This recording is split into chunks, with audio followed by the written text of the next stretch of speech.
Bonjour à toutes et à tous. Tout de suite, l'actualité vendéenne à la mi-journée. Nous revenons pour débuter sur le désengagement de l'État dans le dossier de l'hydrogène vendéen.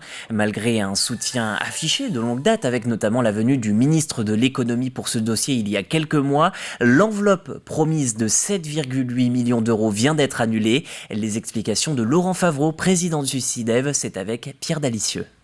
Je suis au SIDEV, le syndicat des énergies vendéennes, avec son président Laurent Favreau. Bonjour. Bonjour. Donc ici, la question de l'hydrogène est ô combien importante. C'est même une de vos priorités en ce moment. Donc vous avez déjà des travaux prévus sur le département de la Vendée à hauteur de 20 millions d'euros pour développer cette énergie. Et une mauvaise nouvelle est tombée il y a quelques jours, une suppression des aides à hauteur de presque 8 millions d'euros de l'État. Déjà, vous avez réagi comment et comment est-ce que vous allez continuer ces investissements ? Écoutez, c'est une très mauvaise surprise pour nous. Effectivement, l'écosystème vendéen faisait que ces travaux à hauteur de 20 millions permettaient à de nombreuses collectivités, à plusieurs privés aussi, de rentrer complètement dans cette filière hydrogène. Et donc aujourd'hui, la non-attribution de cette subvention de près de 8 millions d'euros, eh bien effectivement, nous met contraints avec des objectifs qui vont être retardés et avec des choses qui vont certainement prendre un plus de temps. Mais en tout cas, l'engagement, c'est de poursuivre dans cette filière. Alors il y a des investissements prévus, notamment pour l'agglomération de La Roche-sur-Yon. Je crois que c'est un bus et une benne à ordures à hydrogène. Pour les Sables d'Olonne, c'est 2 bus, 2 bennes à ordures, une station énergie comme on peut voir qui existe déjà à La Roche-sur-Yon. Vous allez quand même réaliser ces investissements ?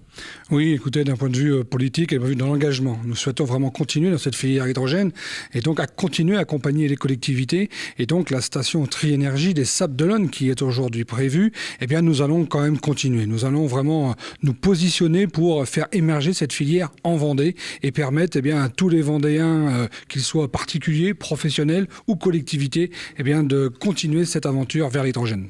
Il y a les collectivités, puis il y a aussi le privé. Je pense à Life qui produit l'hydrogène. Je pense à des transporteurs qui, eux, avaient prévu, grâce à ces subventions aussi, de modifier leur flotte de véhicules. Est-ce que ça va freiner ?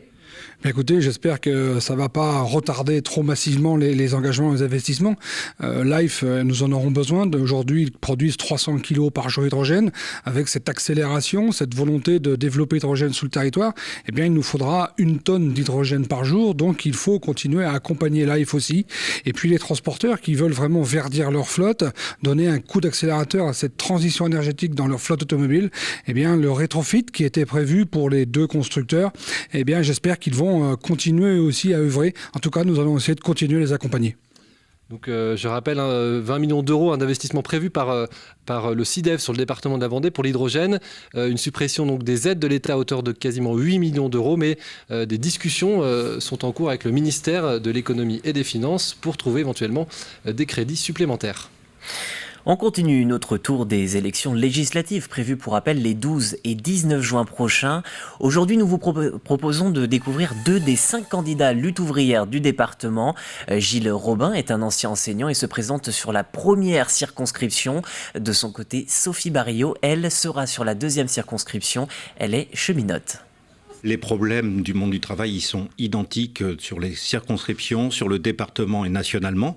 On peut prendre l'exemple des hôpitaux avec une pénurie de médecins, pénurie de personnel. Et le Covid n'a fait qu'aggraver les choses, une situation qui était déjà préoccupante. Mais ça, c'est valable aussi dans tout le domaine des santé. On a les auxiliaires de vie aussi qui sont pénalisés. Les infirmières scolaires, il n'y a pas longtemps, elles ont protesté pour leurs conditions de travail et leur manque de personnel. Donc pour nous, c'est ce qui est crucial.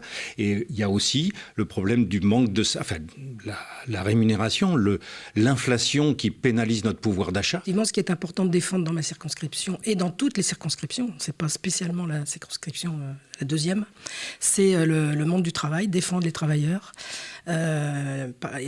uniquement, par des luttes déjà dans un premier temps, parce qu'on ne se fait pas d'illusions sur le gouvernement tel qu'il est.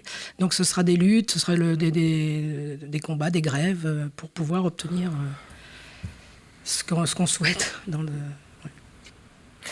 Ça y est, elles sont de retour, nous en voyons de nouveau et c'est un plaisir de les retrouver pour bon nombre d'entre vous.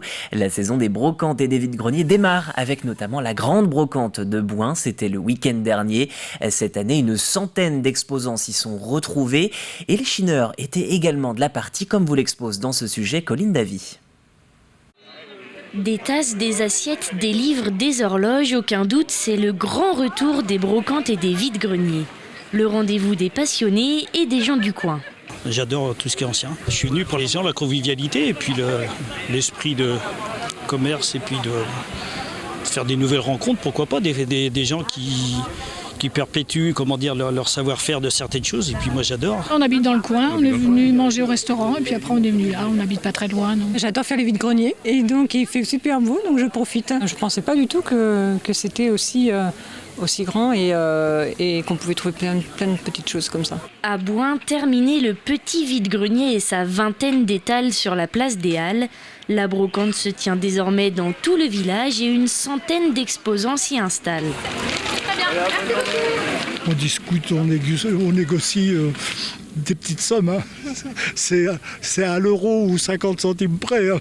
Ça permet de libérer certaines comme des verres, comme des choses, des assiettes qui ne servent plus, qui vont servir peut-être pour des gens que eux vont les jeter à la poubelle après, mais ça c'est pas grave, c'est le commerce.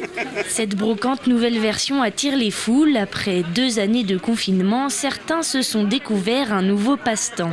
Et pour satisfaire cette clientèle, une invitée exceptionnelle, Diane Châtelet, figure de l'émission Affaires conclues.